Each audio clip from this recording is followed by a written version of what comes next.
너는 내 하나님 여호와의 이름을 망령되게 부르지 말라라고 합니다. 그러니까 하나님의 이름에 대해서 오늘 본문에서 이야기하는데요. 여러분은 이 하나님의 이름의 그 가치를 얼마나 된다라고 생각을 하십니까?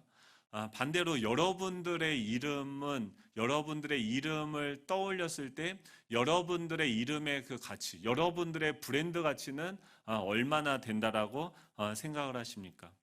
누가복음 19장에 보면 이 삭개오라는 인물이 나와요. 근데 이 삭개오가 마치 뭐와 같으냐면 모든 인류를 대표하는 한 인물로서 거기에 묘사되고 있죠. 삭개오라는 이름은 뜻은 뭐냐면 그 부모가 지을 때 정의롭다, 의롭다라는 뜻이에요. 하나님께서 우리를 바라보시는 관점이 있고 우리에게 주신 그 이름들이 있죠. 하나님의 형상으로 지음을 받은 이 땅을 왕같은 제사장으로서 하나님을 대리해서 다스리는 그 존재로서 하나님은 우리를 창조하셨죠. 근데 인간이 죄를 범하고 나서 선악과를 따먹어요. 선악과는 뭐예요? 하나님이 나의 주인이고 이곳에 함께하고 계시다라는 것을 보게 하는 그 등을, 그러니까 빛을 보게 하는 그 스위치와 마찬가지인 거죠. 그 하나님이 나의 주인이다라는 그 스위치를 꺼버리니까 그 빛이 사라지게 되니까 어둠 속에 모든 일들은 처하게 되어집니다. 그 어둠의 결과로 어떤 일들이 일어납니까? 자신의 존재를 잃어버리게 되죠. 이 삭개오는 분명히 부모님에게로부터 그런 의로운 존재, 이 어두운 세상 가운데 그 로마의 지배를 받으면서 불의가 판을 치는 그 시대 가운데 그 공의와 정의를 회복하는 그런 존재로서 기대를 하며 그의 이름을 짓게 되어지죠. 근데 그의 삶은 어떻습니까? 이 스위치가 꺼져 있는 상태로 이곳에 펼쳐져 있는 그 하나님의 나라가 전혀 보이지 않죠. 그렇기 때문에 그에게 보이는 시선은 뭐냐면 자신의 키가 얼마나 크고 또 주변 사람들과 비교했을 때 내가 잘할 수 있는 것은 무엇인지를 판단하며 그 판단의 근거에서 세리라는 직업을 선택하게 되어지죠. 자신이 남들보다 잘할 수 있는 것이 많지 않기 때문에 남들보다 그저 나는 조금 계산이 빠르고 요거는 내가 잘할 수 있을 거다라고 생각을 해서 비록 자신의 동족들을 배반하는 그 위치에 나아갈 수 있을지 모르겠지만 그는 세리라는 직업을 선택해서 자신이 그 안에서 거룩하고 아름답게 이 세상을 건강한 방식으로 변화시켜 보려고 합니다. 근데 결과는 어떻게 됩니까? 그의 이름조차도 잃어버리게 되어지죠. 사랑하는 성도 여러분, 여러분들의 이름은 무엇입니까? 하나님께서 오늘 이 말씀을 통해서 여호와의 이름을 망령되이 부르지 말라라고 하는 것은 하나님의 이름이, 하나님이 어떤 분인지를 우리가 정확하게 알고 그분의 올바른 이름을 부름으로 말미암아 무엇을 깨닫는 거예요? 나의 존재를 그 안에서 깨닫게 되어지는 그런 은혜가 우리 가운데 있기를 축복합니다. 하나님께서 우리에게 이름을 주셨어요. 그 이름을 회복하는 일을 시내산에서 이스라엘 백성들을 부르셔서 그 일들을 해나가는 거죠. 그들의 모델이 무엇이냐? 너가 지금 추구하고 지금 너가 판단하고 절망하고 죽을 것 같아라고 울고 있는데 그 슬퍼하고 있는데 그 슬픔의 근거는 무엇인지 다시금 우리를 되돌아보게 하는 것이죠. 모든 이름에는요 그 부모에 대한 기대가 있죠. 제가 아이들의 이름을 지었을 때 우리 그 재원, 제복, 제찬이에요. 그러니까 제자가 뭐냐면 돌림자라 실어나르다라는 뜻이에요. 무언가를 실어나르는 건데 뭘 실어나를까? 이 아이들을 통해서 뭘 실어나를까 고민을 하다가 구원을 실어나르고 구원이랑 도울 원자예요. 그래서 구원을 실어나르고 복음을 실어나르고 또 찬양을 실어나르겠다 해서 재원이, 제복이, 제찬이를 라고 이름을 줬죠. 근데 둘째 이름 줄 때 살짝 고민을 했어요. 제복이라고 하면 너무 세련되고 아름답지 않습니까? 네, 그래서 유치원 갈 때 이름 바꿔달라고 막 그런 얘기를 하더라고요. 근데 그런 고민을 안 했던 게 아니에요. 제복이라고 하면 뭔가 너무 좀 엘레강스하고 좋은 이름이죠. 근데 사람들한테 놀림을 받을 수도 있겠지만 그거보다 이 복음을 실어나른다라는 그 본인이 고민을 하겠죠. 사람들이 자기를 부르는 거 뭐 촌스럽다 여러 가지 이야기를 하면은 그것에 대해서 저한테 질문을 하겠죠. 그러면은 제가 우리의 기대가 무엇인, 너라는 그 존재를 향한 나의 기대가 무엇인지를 멋있게 설명하는 방식으로 넘어가려고 그냥 굳이 그렇게 이름을 줬어요. 그래서 엊그제 설교하기 전에 물어봤어요. 너 이름 이제 또 바꿔줄까 하니까 괜찮대요. 그 세상의 조롱을 뛰어넘을 만큼 성장을 하게 된 거죠. 뭐 꼭 그래야 되느냐라는 눈빛으로 쳐다보시는데, 하나님께서 우리를 향한 기대가 있죠. 그 기업마다 그 브랜드 가치라는 게 있다고 해요. 그러니까 매년도마다 그 세계 최대 브랜드 컨설팅 그룹인 인터 브랜드에서 이 세계를 대표하는 100개 브랜드를 발표하고 그 브랜드 가치를 조사하는 것이 있습니다. 여러분, 세계에서 1위가 되는 기업의 그 브랜드가 뭔지 아십니까? 세계 1위. 네? 코카콜라? 구글? 네. 다 있는데요. 1위가 뭐냐면 7년 연속 지금 애플이에요. 애플이라는 그 브랜드 가치가 지금 세계 1위고요. 2위가 구글입니다.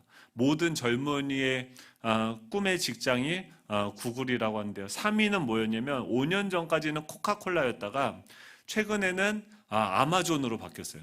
그리고 4위는 마이크로소프트, IT 관련된 사업들이 부상하게 되어진 거죠. 5위가 코카콜라고 6위가 어딘지 아십니까? 어떻게 아셨어요? 삼성이에요. 삼성이 예전에 10몇이었는데 최근에 6위까지 올라갔습니다. 삼성의 브랜드 가치가 610억 달러라고 얘기해요. 그러니까 이 브랜드의 가치가 있다는 것은 뭐냐면 그의 이름 값이 있다는 거죠. 그 이름 값이 얼마나 중요하냐면 1998년에 질레트라는 회사가 우리나라에 들어와서 로켓 건전지 아십니까? 로켓 건전지. 그 로켓 건전지가 보니까 98년도에 외국으로 넘어갔더라고요. 질레트가 그 98년도에 로켓 건전지를 인수를 했는데 7년 동안 그 로켓 건전지의 국내 상표권과 영업권을 빌려 쓰는 조건으로 815억 원을 지불했대요. 그 중에서 이름값이 얼마냐면 600억이에요. F킬러를 만드는 회사는 국내일까요? 외국일까요? F킬러 아십니까? 독일이요. 그렇죠. 그 F킬러를 만드는 회사도 IMF 때 부도가 나서 다국적 기업인 한국 존슨이 사들였는데 공장 터와 기계는 90억 정도의 가치로 산정했다고 하면 F킬러라는 그 브랜드 가치는 3배가 넘는 297억으로 산정을 해서 그 값을 지불하고 그 기업을 샀다라고 이야기하죠.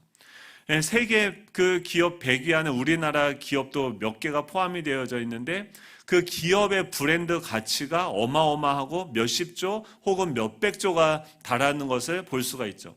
근데 그 어마무시한 이 기업들도요, 100년을 넘어가는 기업이 거의 없습니다. 그리고 길어야 50년 정도 그 기업들이 가게 되어지죠. 다 쇠망하고 망하게 되어집니다.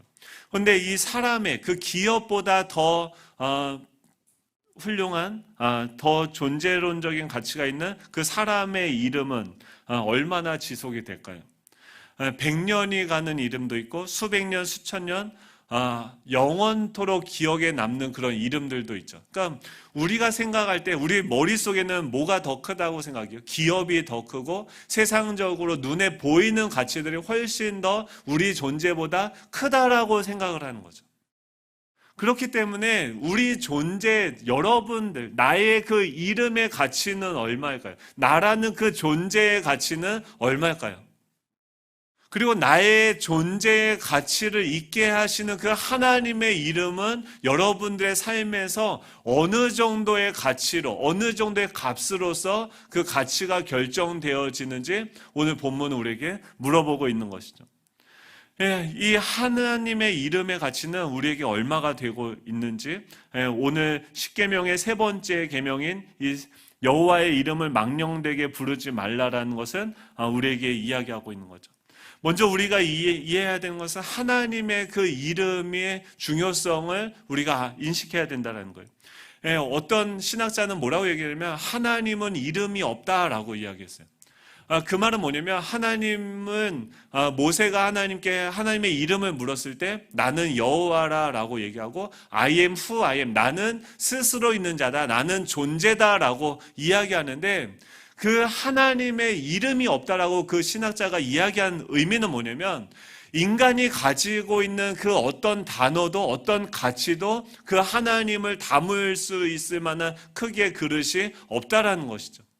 그렇기 때문에 하나님은 그 아브라함이라는 한 사람을 선택하셔서 그 이스라엘이라는 그 민족을 통해 역사, 수천 년의 그 역사에 경험되어진 하나님의 그 단편적인 그 조각들을 모아서 하나님이라는 존재가 어떤 분이신지에 대해서 이 성경은 우리에게 말씀하고 있는 것이죠. 그럼에도 불구하고 이 성경 전체를 다 우리가 읽고 안다 할지라도 이 바다를 먹물로 삼아도 그 하나님의 사랑과 그 하나님의 존재를 우리는 다 알 수 없다라는 것이죠. 하나님이 오셔서 뭐라고 얘기하냐면 나의 이름을 너희가 망령되게 부르지 말라라고 지금 이야기를 하고 계세요. 첫 번째 명령은 무엇입니까? 나와 너 사이에 아무것도 두지 말라라고 이야기하시면서 그런 존재인, 이제는 하나님과 우리의 사이에 아무것도 없는 존재, 하나님과의 관계성을 유지하며 살아가고 있는 하나님의 형상으로 지음받은 우리에게 뭐라고 얘기하냐면 나의 이름을 부를 때 망령되게 부르지 말라라고 이야기하죠. 하나님은요, 자신의 이름이 어떻게 불려지는지에 대해서 엄청난 관심을 가지고 있는 것이다라는 거예요. 십계명에서도 이야기하지만 또 주기도문 할 때 첫 번째 주기도문의 청원이 뭔지 아십니까? 하늘에 계신 우리 아버지여 이름이 거룩히 여김을 받으시오며라고 얘기해요.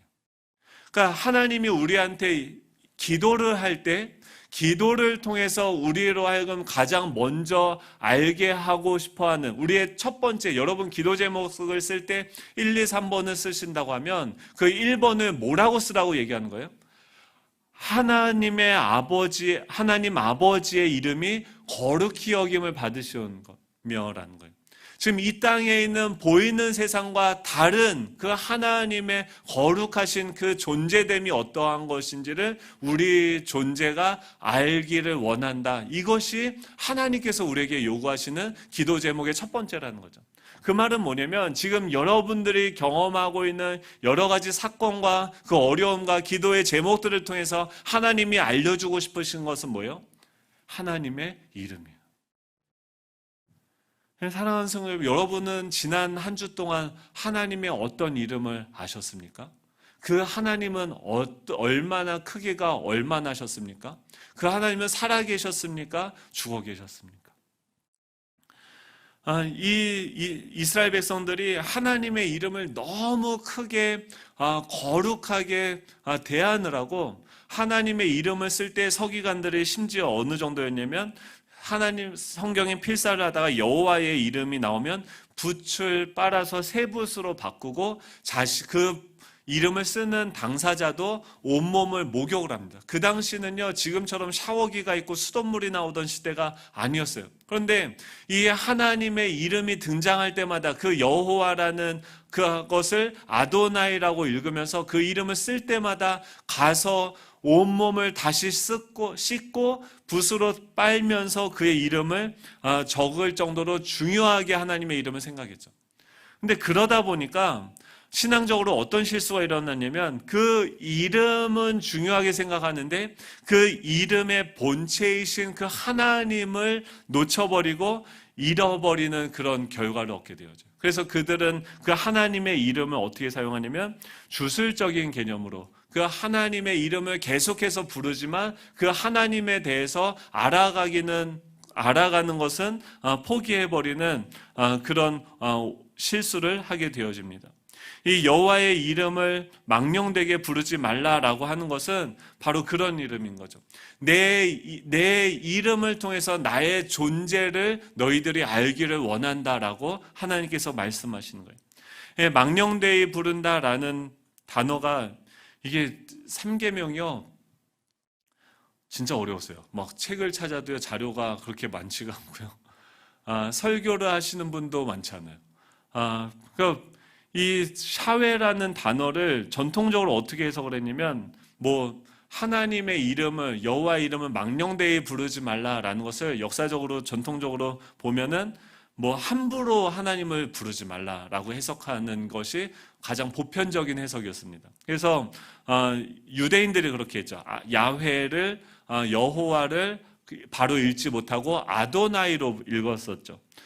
그렇게 해서 함부로 하나님의 이름을 부르지 말라라고 얘기하는 걸로 해석을 했고, 표준세 번역도 그렇게 번역을 했습니다. 너희는 주 너희 하나님의 이름을 함부로 부르지 못한다. 주는 자기 이름을 함부로 부르는 자를 죄 없다 하지 않는다 라고 해석을 합니다. 또 두 번째는 저주하거나 욕할 때 하나님의 이름을 사용하지 말라라고 얘기해요. 하나님의 이름을 사람들이 언제 사용할까요? 축복을 할 때 하나님의 이름을 사용할까요? 저주할 때 많이 사용할까요? 고대 근동의 고고학적으로 그 문서들을 발견하다 보니까 신의 이름으로 축복보다는 저주한 저주 문서가 더 많이 발견되어졌다라고 얘기해요. 지금도 영어를 보면은 갓하고 지저스라고 하는데, 그것이 뭐예요? 하나님의 이름을 부르는 것이 아니라 욕을 할 때 그렇게 하나님의 이름을 사용하는 것으로 볼 수 있죠. 그래서 하나님의 이름을 저주하거나 욕할 때 사용하지 말라는 걸로 해석하기도 하고요. 또 세 번째는 여호와의 이름을 걸고 위증하지 말라. 너 어렸을 때 우리 그런 거 하죠. 너 진짜야? 하나님의 이름으로 맹세해? 엄마 이름으로 맹세해? 이런 식으로 할 때 레위기에 여호와의 이름으로 맹세하지 말라고 한 그걸 근거로 해서 하나님의 이름을 걸고 위증하지 말라, 맹세하지 말라라고 해석할 때도 있습니다. 그런데 지금 이 원어적으로 본다고 하면 부르지 말라라는 것은 올리다는 거고, 여호와의 이름을, 그러니까 여호와의 이름을 부르다라는 것은 이름을 올리다라는 거예요. 근데 그것을 어떻게 올리냐면 망령되게 부르지 말라라고 하는데, 이 망령되게라는 단어가 굉장히 어렵죠. 그러니까 망령되게, 샤훼라는 단어인데 공허하다, 근거 없다, 물질적으로나 도덕적으로나 실체가 없는 것, 즉 여호와의 이름을 망령되게 부르지 말라라고 하는 것은 여호와의 이름을 존재 없는 것, 허무한 것으로서 부르지 말라라고 이야기하는 거죠. 그 말은 어떤 의미를 가지고 있을까요? 지금 하나님을 부르는데 하나님의 어떤 실체가 없는 방식으로서 부르는 거죠. 제가 군대에 있을 때, 그쵸, 또 군대 얘기하죠. 네. 그 군대에 있을 때 하나님을 처음 제가 알게 되어졌을 때, 하나님은 뭘로 제 수준에서 이해한 개념이 뭐였냐면, 하나님을 이 세상의 오야로서 인식을 했습니다. 그래서 내가 지금까지 세상을 창조한, 그러니까 아무리 봐도 진화론으로 이 현상이 설명이 되지 않는 거예요. 제가 훈련을 나갔는데 이 세상의 70%가, 지금 우리나라의 70%가 숲으로 되어져 있는데 자연이죠. 지금 이 앞에도 어제도 집사님이 오셔서 그 풀을 깎았는데 아무도 저 산에 있는, 들에 있는 그 나무나 풀에게 물이나 간섭을 해본 적이 없어요. 근데도 너무나도 잘 자라요. 근데 여기 지금 있는 이거는요, 저희가 매주 밖으로 나가서 햇빛도 쏘여주고 이 공기도 통하게 하고 물도 주는데 어제도 또 이파리가 노랗게 돼서 떨어졌어요. 미치겠어요. 네, 저희는 뭔가 열심히 관리한다고 하는데 저 자연이 내버려 두는 것보다 훨씬 못한 거죠. 근데 그 70%가 되는 그 수많은 영역들이 우연히 그대로 존재되어진다? 여러분, 이 나무 하나만 살리는 것도 영양제 주고 별걸 다 하거든요. 근데도 이렇게 유지하고 생존하는 게 어려운데 어떻게 저 넓은 그 자연들이 그대로 유지되고 계속해서 생산이 되고 이거 계속 반복이 되어질까요? 옆에 옥수수 심은 거, 얼마 전까지도 알타리가 지금 옥수수로 변해서 얼마 있으면 또 추수해야 돼요. 전혀 안 놀라시는, 너무 당연한 거라고 생각을 하시는데 엄청난 거죠. 근데 그런 세상이 어떻게 그냥 우연히 존재할 수 있냐라는 거예요.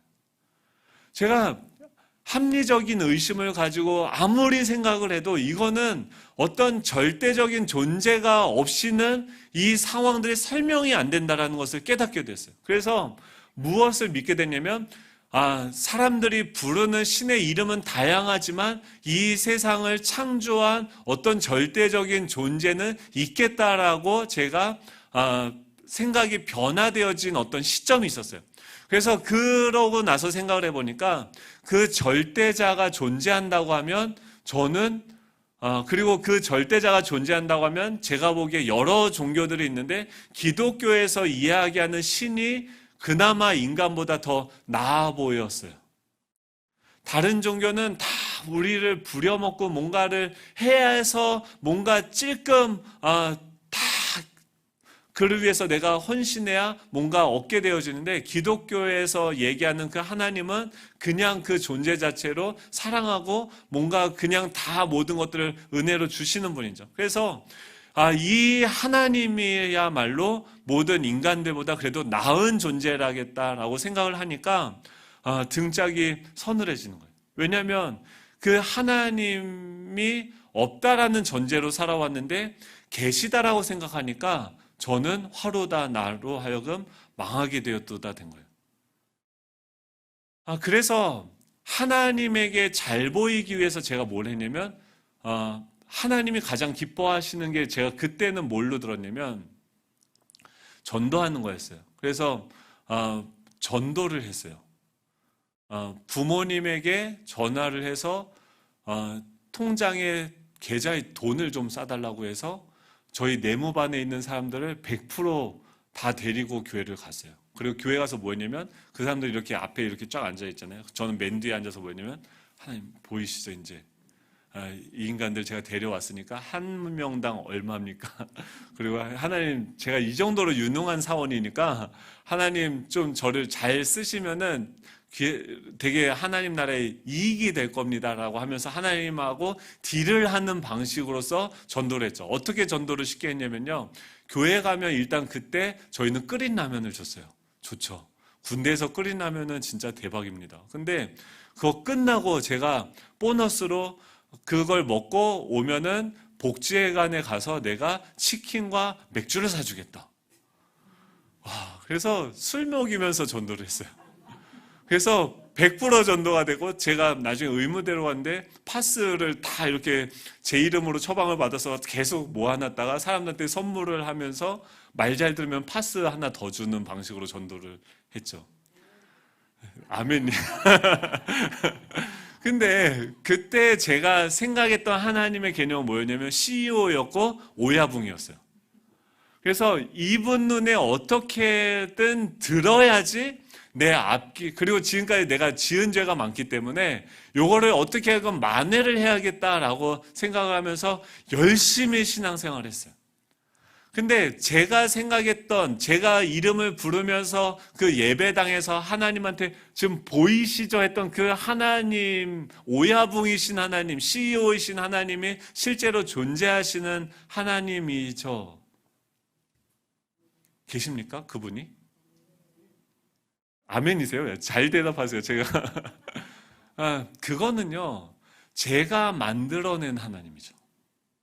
제가 그냥 추측하고 하나님이 계시면, 그러니까 인간적인 관계에서 내가 경험했던 그 리더십이나 이 세상의 그런 원리를 통해서 하나님이 계시다고 하면 하나님도 그런 분이시겠거니 생각하고서 그 하나님을 내가 어떤 이미지를 만들어 놓고 그 하나님의 이름을 부르면서 내가 딜을 했던 거죠.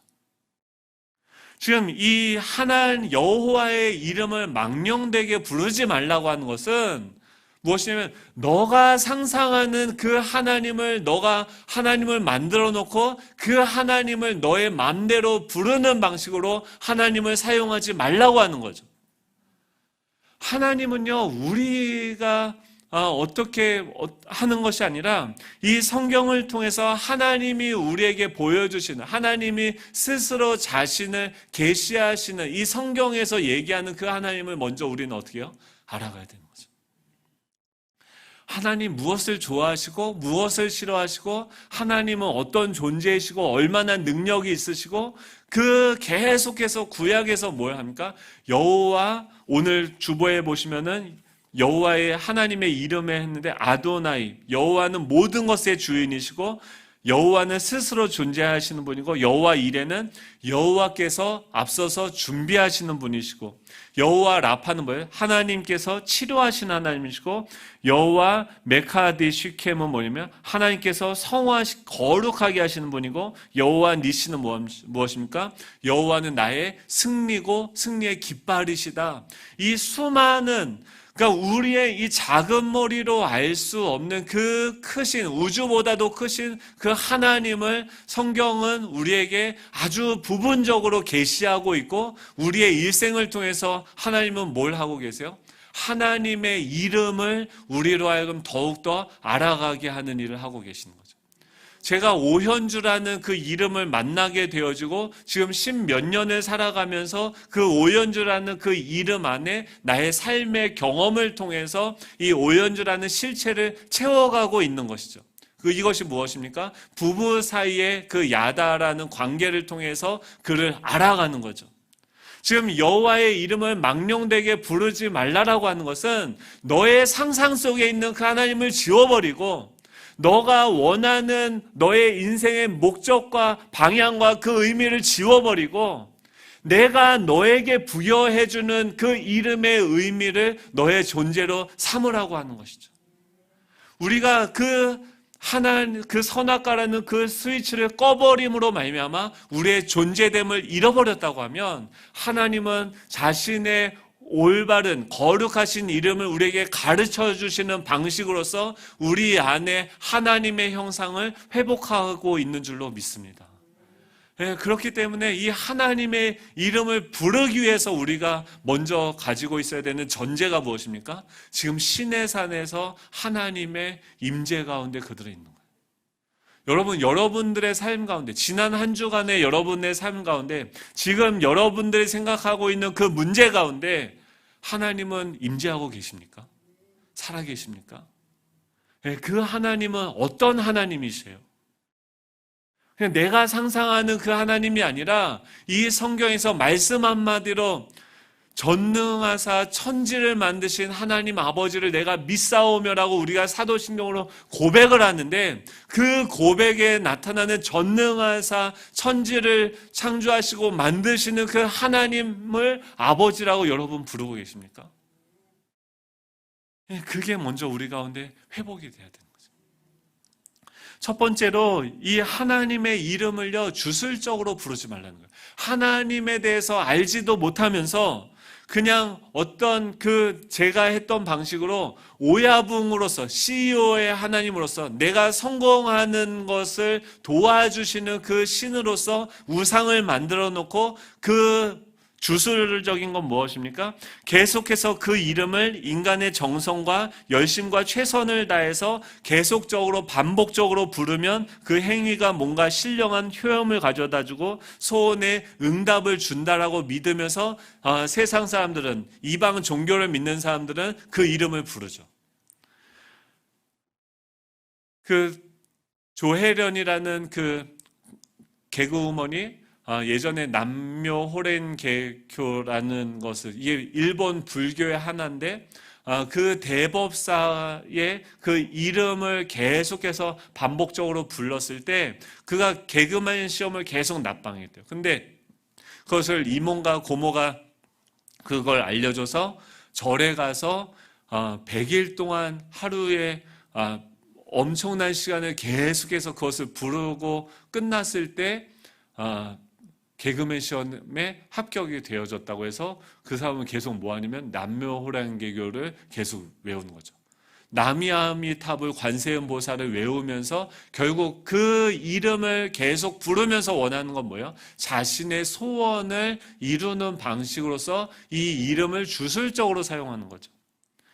하나님의 이름을 부를 때도 우리가 그럴 수 있다는 거예요. 하나님에 대해서 알아가기는 것은 전혀 하나님이 어떤 분인지는 궁금하지 않아요.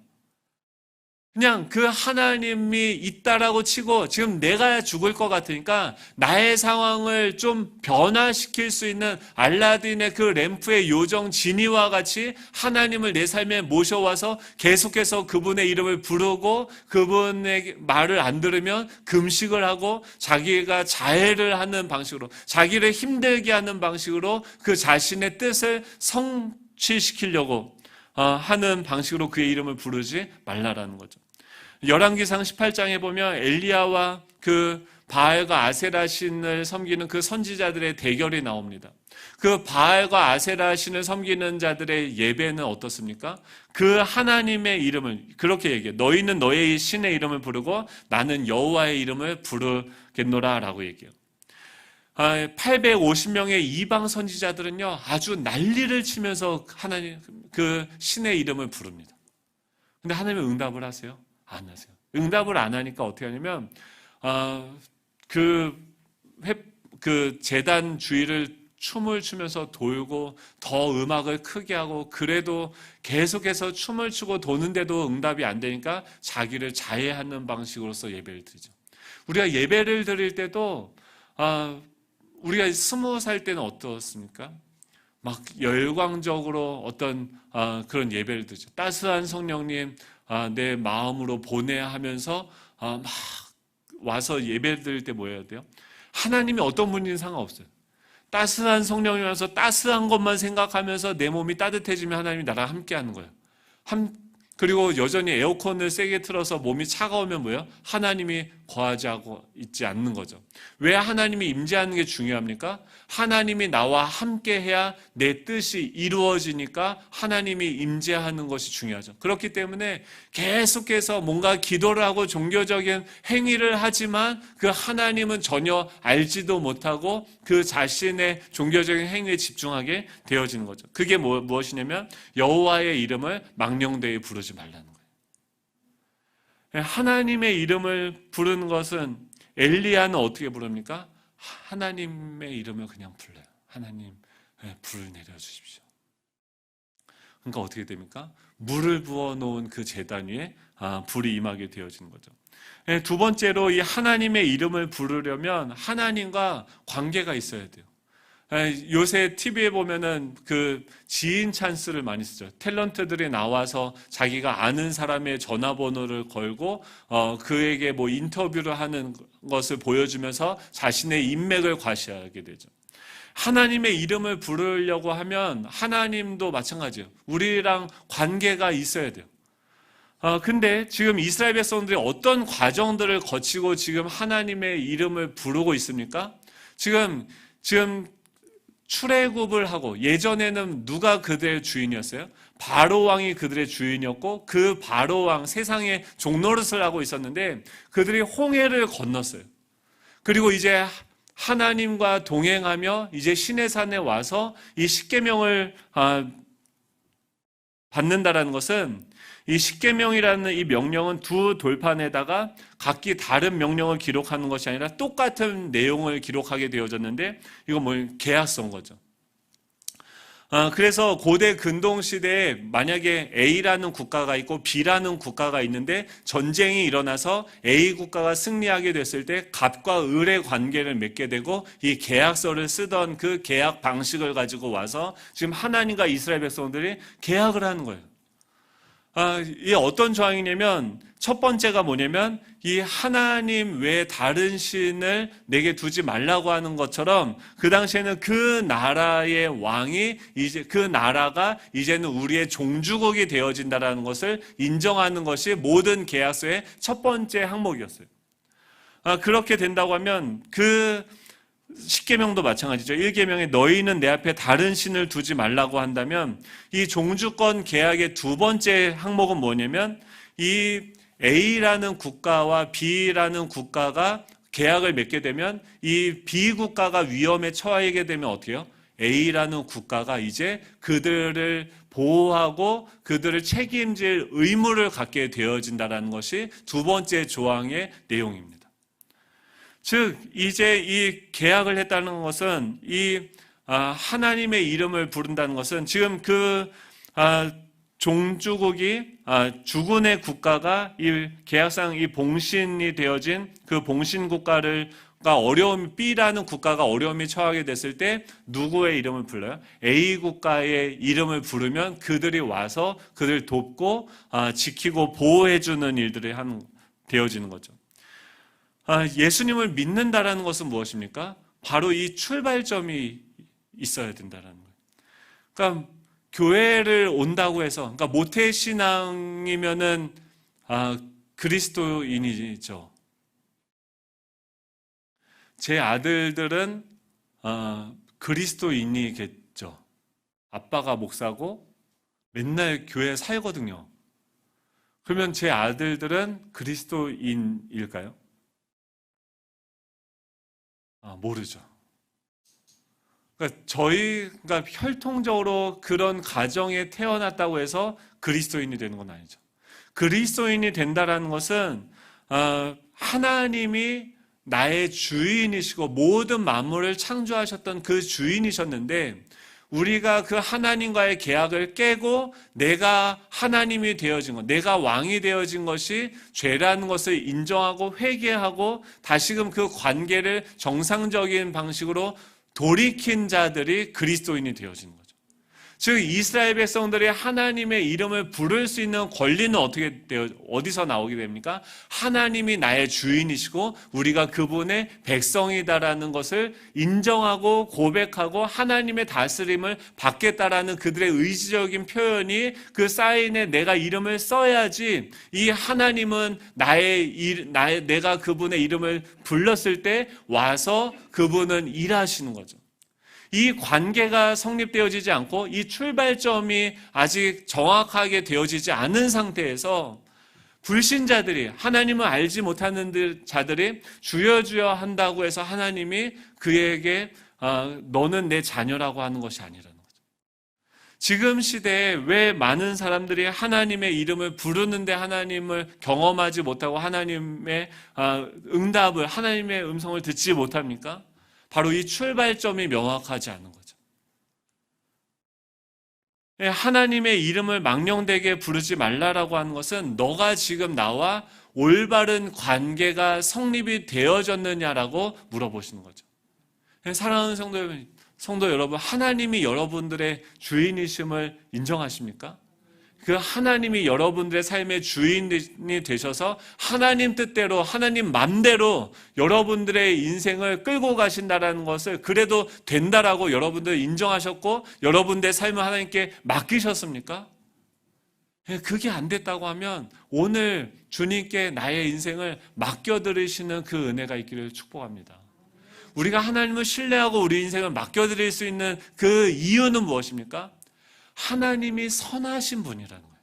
하나님이 사랑의 하나님이라는 거예요. 세상에 있는 그 다른 지도자와 다르게 우리의 삶을 맡기기에 충분하게 신뢰할 수 있을 만한 분이라는 거죠. 왜 그렇습니까? 자신의 아들을 우리를 위해서 우리를 값을 주고 사시기 위해서 자신의 아들을 십자가까지 내어주실 정도로 우리를 사랑하는 그분이기 때문에 우리가 그분을 다는 모르지만 그분을 신뢰하고 우리의 삶을 맡겨드릴 수 있다는 거예요. 이 두 번째, 이 하나님의 이름을 망령되게 부르지 말라라고 하는 것은 바로 그 의미인 거죠. 하나님과의 올바른 관계 속에 들어갔을 때 우리가 하나님의 이름을 부르고 하나님은 우리에게 응답하신다는 거예요. 마지막으로 세 번째는 무엇이냐면 하나님의 이름은 우리 안에 존재가 되어진다라는 거예요.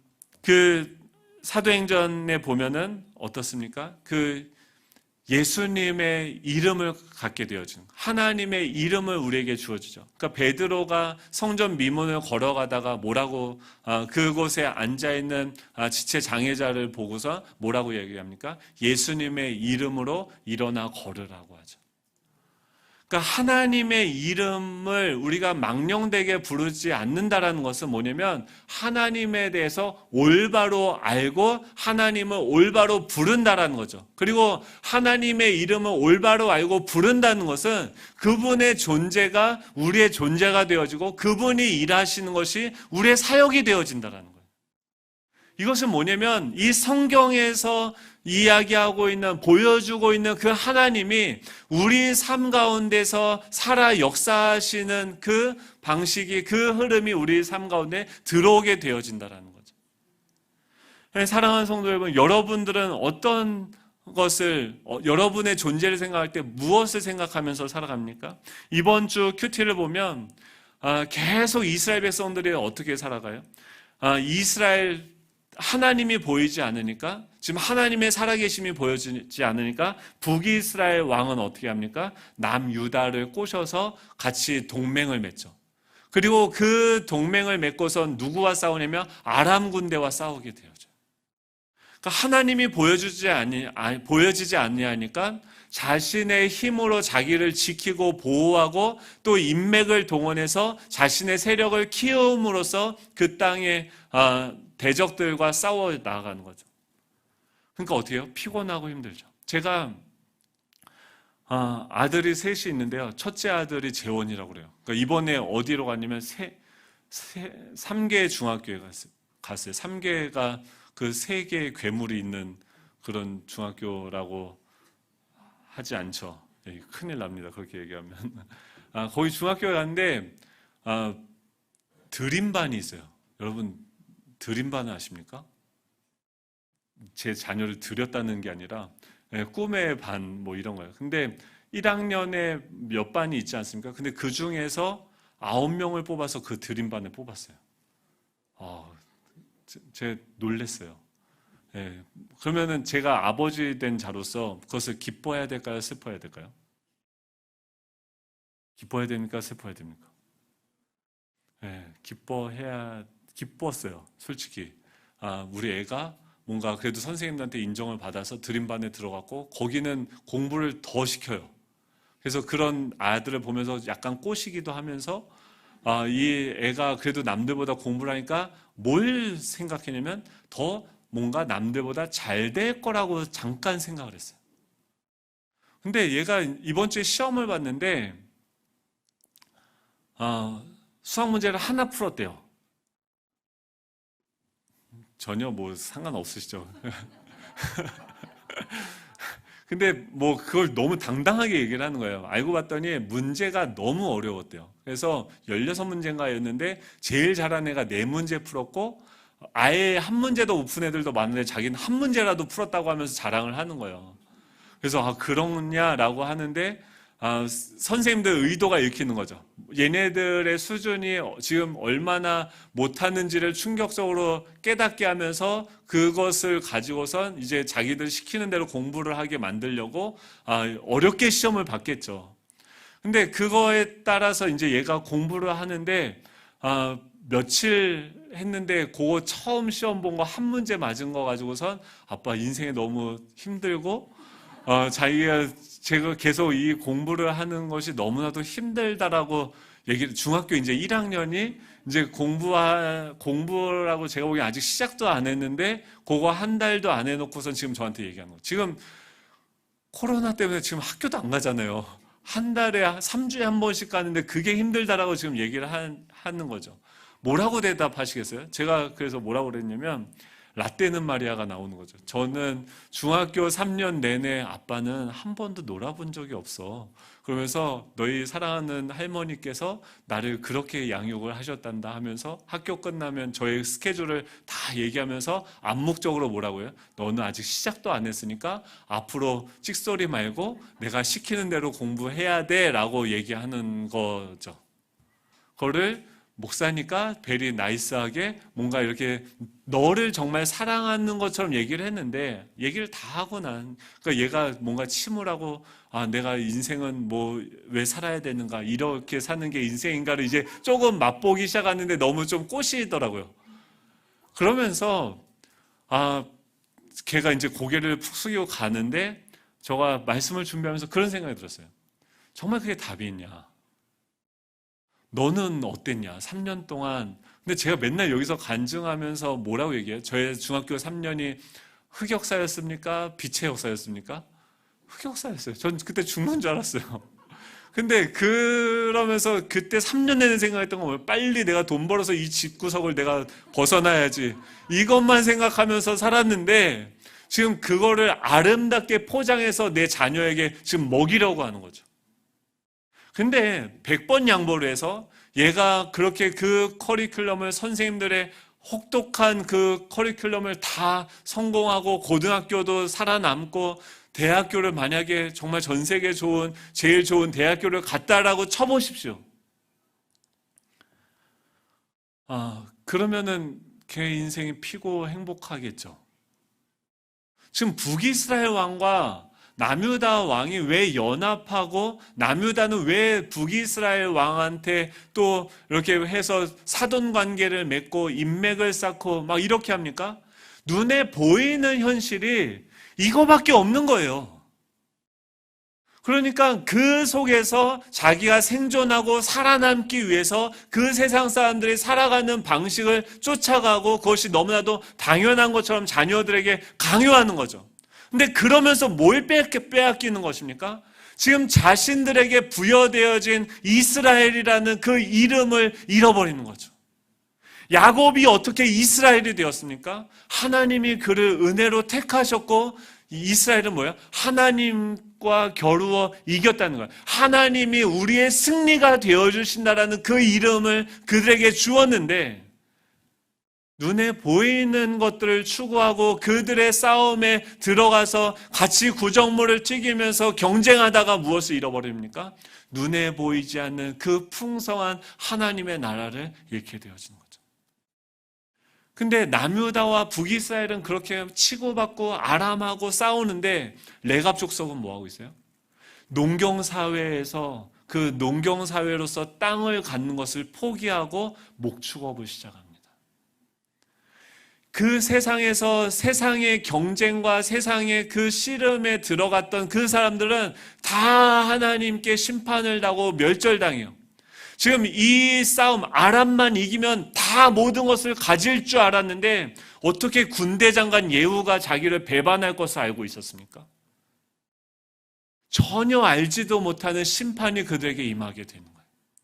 근데 모든 것을 포기하고 그 구석에서 잊혀진 자가 되어서 목축업을 하던 그 레갑 족속은 어떻게 됩니까? 하나님께서 그들을 세워주시는 거죠. 승리하게 하시는 거죠. 하나님의 이름을 망령되게 부르지 않는다라는 것은 무엇이냐면 이 하나님의 존재가 나의 존재가 되는 거예요. 하나님의 이름이 나의 이름이 되어지는 것이 우리의 인생의 올바른 길이다라는 것을 날마다 고백하는 거죠. 제가 이 기쁜 소식을 아직 아들에게 알려주지 않았어요. 이제 그 얘기를 근데 이걸 솔직하게 이걸 얘기할까 말까 고민도 돼요. 왜냐면 얘기하면 이제 아예 공부로부터는 자유롭게 살아갈지 모르기 때문에. 근데 그렇다 할지라도 그가 하나님을 알아가고 하나님과 동행한다고 하면은 그는 영원히 그 이름이 남게 되어지겠죠. 그의 존재는 영원토록 별과 같이 빛나게 되겠죠. 사랑하는 성도 여러분, 여러분들이 우리가 추구해야 되는 그 하나님의 이름, 우리가 불러야 되는 이름은 무엇입니까? 성공이 아니에요. 좋은 대학교가 아니에요. 다른 사람들과의 비교해서 내가 더 많은 58평 아파트, 페라리가 아닙니다. 우리가 불러야 되는 그 하나님의 이름은 뭐예요? 여호와 하나님이세요. 나는 스스로 있는 자다. 그 하나님의 이름을 우리가 올바로 알고 올바로 부를 때 우리는 진정한 자유를 경험하게 되어지는 거죠. 이번 한 주간도 어떤 길로 가고 계십니까? 어떤 길을 가십니까? 예수의 이름으로 일어서는 거예요. 예수의 이름을 부르며 나아가는 거예요. 오늘 찬양할 텐데요. 수많은 무리들이 줄지어서 누구를 쫓아가요? 예수님을 쫓아가는 거예요. 쫓아가는데요. 어떤 사람은요. 몸이 더러운 사람도 있어요. 나병 환자도 있어요. 사람들한테 손가락질 받는 삭개오도 있어요. 수많은 부족한 세상적인 직업으로 아무것도 아닌 베드로도 있어요. 근데 그들이 그 예수님의 이름을 부르며 쫓기 시작할 때 그의 존재가 변화되어지는 거예요. 그런 놀라운 일들이 저와 여러분들 가운데 이루어지기를 간절히 소망합니다. 우리 한번 그렇게 결단하면 좋겠어요. 여전히 이 하나님과의 관계가 올바로 정립이 안 된 분이 있으십니까? 여전히 하나님을 나의 노예로, 나의 종으로, 나의 소원을 이루기 위한 도구로 삼으시는 분들이 있으십니까? 하나님을 신뢰하십시오. 하나님한테 우리의 인생을 맡긴다고 하나님 손해보게 하지 않으세요. 하나님이 더 선하게 영원한 하나님의 나라를 우리에게 상속받게 하세요. 그 길로 우리를 지금 초대하시는 거예요. 그리고 너 내 이름 똑바로 불러라고 하는 거예요. 성공의 이름으로 하나님 부르지 말라는 거예요. 망령되게 부르지 말라는 거예요. 왜 그렇습니까? 성공이라는 그 이름으로 가둘 수 없는 무한하신 그 하나님의 영광을 하나님은 우리에게 주길 원하시고 그 이름을 소유한 자로 자유롭게 하시길 원하시는 줄로 믿습니다. 하나님 아버지 감사드립니다. 저희들 하나님을 더 알기 원합니다. 우리를 통해서 하나님의 이름이 더 거룩히 여겨지기를 간절히 원합니다. 하나님, 하나님의 거룩하신 이름을 우리에게 알려주십시오. 아버지, 우리가 주님을 따라갈 때 주님의 그 이름의 능력이 우리의 존재가 되어지는 줄로 믿습니다. 아버지, 승리의 이름이 우리의 이름이 되게 하여 주시고 아버지, 치료의 이름이 우리의 이름이 되어질 수 있도록 주님 인도하여 주시옵소서. 여호와 이레 예비하신 하나님의 이름이 우리 앞에서 일하고 계심을 신뢰하며 나아가기를 원합니다. 주님, 그 이름의 능력을 아버지 날마다 우리의 삶 가운데 이루어가며 그 이름대로 살아갈 수 있는 우리 되게 하여 주시옵소서. 하나님, 이번 한 주간도 온전히 주님께 의탁드립니다. 주님께서 우리의 목자가 되어 주시옵소서. 우리의 모든 존재 가운데 주님의 이름이 높임을 받게 하여 주시옵소서. 감사드리며 예수님의 이름으로 기도드립니다. 아멘. 이제는 우리 주 예수 그리스도의 은혜와 지극히 높으신 하나님의 사랑하심과 성령님의 내주하심, 교통하심, 충만케 하시는 역사가 이곳에 모여 주님의 이름을 높이며 주님의 이름을 따르며 주님의 이름이 우리의 존재가 되기를 간절히 원하는 예수정함께 모든 성도님들 머리 위에 가정과 학업과 사업과 직장 가운데 이제로부터 영원토록 함께 하시기를 간절히 축원하옵나이다. 아멘.